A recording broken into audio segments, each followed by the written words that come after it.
16 দিন অনশন, 8 কেজি ওজন হ্রাস আর রক্তে শর্করার মাত্রা নেমেছে 67-তে। কিসের জন্য নিজের জীবন এভাবে বাজি ধরলেন 3 ইডিয়টস খ্যাত সোনাম ওয়াংচুক? দেশের শিক্ষা ব্যবস্থার আমূল সংস্কার ও সরকারি জবাবদিহির দাবিতে তার এই আপোষহীন লড়াই পুরো ভারতের নজর কেড়েছে।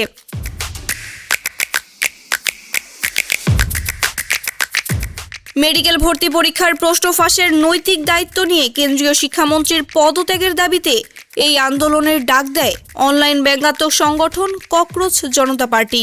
তাদের সাথে একাত্মতা জানিয়ে গত 29 জুন থেকে দিল্লির যন্তর মন্তরে অনশনে বসেন ম্যাগসাইসে জয়ী বিজ্ঞানী ও 3 ইডিয়টস চলচ্চিত্রের অনুপ্রেরণা 59 বছর বয়সী ওয়াংচুক।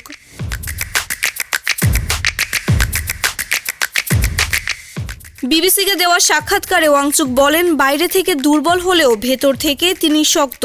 সমর্থকদের অনুরোধ সত্ত্বেও শিক্ষা ব্যবস্থায় জবাবদিহি নিশ্চিত না হওয়া পর্যন্ত অনশন ভাঙতে নারাজ তিনি।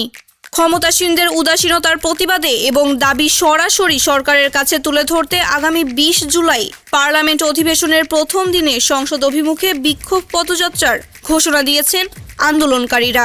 মাহবুবা ইসলাম, ফেস দ্য পিপল।